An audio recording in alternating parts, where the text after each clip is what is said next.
నమస్తే, welcome to meta news. ఇక మ్యాటర్లోకి వచ్చేస్తే ఆంధ్రప్రదేశ్ రాష్ట్ర రాజధాని అమరావతి అభివృద్ధి పనులు శరవేగంగా జరుగుతున్నాయి.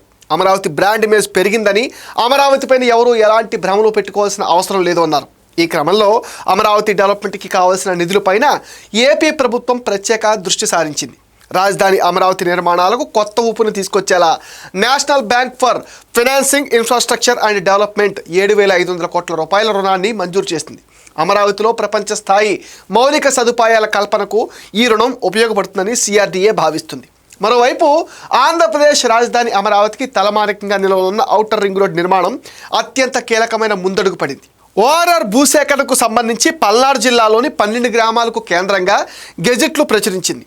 రైతులు 21 రోజుల్లో అభ్యంతరాలు తెలపవచ్చు. ఈ ప్రాజెక్ట్ పూర్తయితే అమరావతి చుట్టుపక్కల రవాణా సౌకర్యాలు కూడా మెరుగుపడి నగరం మరింత అభివృద్ధి చెందుతుంది. మిగిలిన జిల్లాల గెజెట్లు త్వరలో రానున్నాయి. ఇటీవలే గుంటూరు జిల్లాలో కూడా భూసేకరణకు గ్రీన్ సిగ్నల్ వచ్చింది. భూసేకరణ ప్రక్రియకు సంబంధించి ప్రభుత్వం కీలక ఉత్తర్వులు జారీ చేసింది. ఈ గెజెట్లో రైతుల పేర్లు, సర్వే నెంబర్లు, భూసేకరణ అవసరాన్ని వివరిస్తూ నోటిఫికేషన్లో పేర్కొన్నారు. పల్నాడు జిల్లాలోని 2 మండలాల పరిధిలో 17.230 కిలోమీటర్ల పొడవున భూమిని సేకరించినట్లుగా ఎన్హెచ్ఏఐ గెజెట్లో స్పష్టం చేసింది. ఓఆర్ఆర్ పరిధిలోకి వచ్చే భూముల సర్వే నెంబర్లు, యజమానుల వివరాలు ఇందులో పొందుపరిచారు. ఈ నోటిఫికేషన్ పైన ఏవైనా అభ్యంతరాలు ఉంటే 21 రోజుల్లోగా భూసేకరణ అధికారికి తెలియజేయాలని సూచించారు. 1-2 రోజుల్లో ఈ గెజెట్లను పత్రికల్లో ప్రచురించి కలెక్టర్, ఆర్డీఓ, తహసీల్దార్ కార్యాలయాల్లోనూ కాపీలను అందుబాటులో ఉంచారు. గెజెట్ల ప్రకారం అమరావతి మండలంలోని దిడుగు, నెమలికళ్ళు గ్రామాల పరిధిలో 565.87 ఎకరాలు, పెదకూరుపాడు మండలంలోని 7 గ్రామాల పరిధిలోని 607.48 ఎకరాలు సేకరించనున్నారు. ఈ 2 మండలాల్లో కలిపి మొత్తం 990 మంది రైతుల నుంచి భూములు తీసుకోనున్నారు. ఇందులో పట్టా, ప్రభుత్వ అసైన్డ్ అండ్ ఇనాం భూములు కూడా ఉన్నాయి. అమరావతి ఓఆర్ఆర్ నిర్మాణంలో గుంటూరు, కృష్ణా, ఎన్టీఆర్ జిల్లాలు అత్యంత కీలకం కానున్నాయి. ఓఆర్ఆర్ ఎక్కువగా ఈ జిల్లాల నుంచే వెళ్ళనుంది.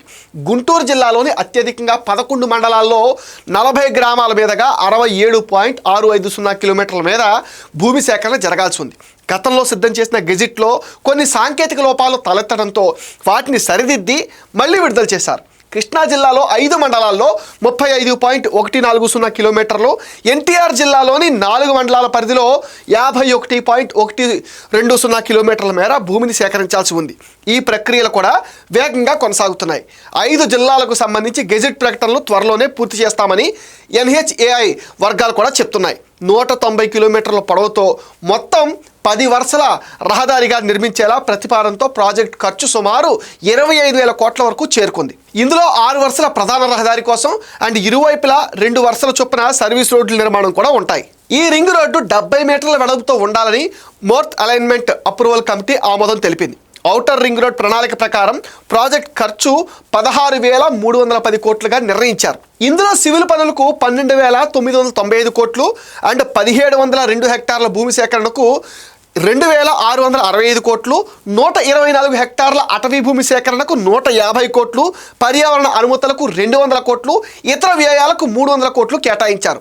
భవిష్యత్తులో రహదారి విస్తరణకు అవసరం వస్తే భూసేకరణ వ్యయం మరింత పెరుగుతుందని కూడా భావించి ఇప్పుడే 150 మీటర్ల వెడల్పుతో భూసేకరణ జరపాలని కేంద్ర ప్రభుత్వం పైన ఒత్తిడి తెచ్చారు. రింగ్ రోడ్డుకు ఇరువైపులా సర్వీస్ రోడ్లు నిర్మిస్తారు. కొత్త రూపకల్పన ప్రకారం ప్రాజెక్ట్ ఖర్చు సుమారుగా 25,000 కోట్లుగా ఉండనుంది. Amaravati outer ring road project రాష్ట్ర అభివృద్ధిలో కీలకమైన మౌలిక వసతుల ప్రాజెక్టుగా భావిస్తున్నారు. వ్యయం భారీగా పెరిగిన భవిష్యత్తు అవసరాలను దృష్టిలో పెట్టుకుని విస్తృతంగా రూపకల్పన చేయడం వల్ల రాబోయే దశాబ్దాల్లో ప్రయోజనం చేకూరుతుందని నిపుణులు కూడా అంచనా వేస్తున్నారు. ప్రాజెక్ట్ ఆమోదం, భూమి సేకరణ ప్రక్రియ వేగవంతమైతే అమరావతి ప్రాంతంలో రహదారి కనెక్టివిటీ కొత్త దిశగా మారే అవకాశం కూడా ఉంది. ఆంధ్రప్రదేశ్ రాజధాని అమరావతి ఔటర్ రింగ్ రోడ్డు వెంబడి హైటెక్ సిటీని ఏర్పాటు చేయాలని, దానిలో ఏఐ అండ్ సెమీ కండక్టర్స్తో పాటు ఇతర హైటెక్ ఇండస్ట్రియల్ హబ్బులు అభివృద్ధి చేయాలని ప్రభుత్వం భావిస్తుంది. అమరావతిలో ఐకానిక్గా క్వాంటమ్ వ్యాలీ భవనం నిర్మాణం ప్రపంచం కీర్తించేలా రూపుదిద్దుకోబోతుంది.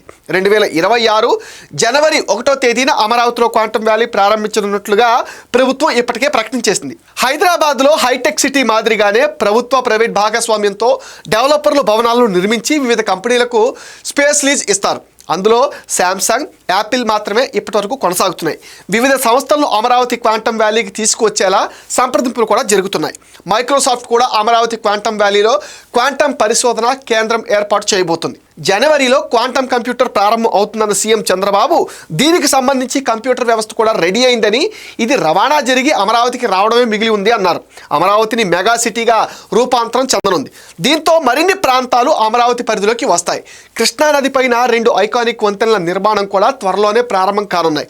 దీంతో పూర్తి స్థాయిలో అమరావతికి విజయవాడకు మధ్య అనుసంధానం ఏర్పడుతుంది. దిగ్గజ సంస్థలు అమరావతిలో పెట్టుబడులు పెట్టేందుకు ముందుకు వస్తుండడంతో ఇక్కడ అంతర్జాతీయ విమానాశ్రయం నిర్మిస్తే అమరావతి ప్రపంచ స్థాయి నగరంగా మారడం ఖాయం. ఇది మెటా న్యూస్ అప్డేట్. ఈ వీడియో పైన మీ విలువైన ఒపీనియన్ని కామెంట్ సెక్షన్లో మెన్షన్ చేయండి. మీరు ఇచ్చే కామెంట్స్తో మరిన్ని ఇంట్రెస్టింగ్ వీడియోస్ మీకు అందిస్తాం. And please support meta news. Please subscribe meta news.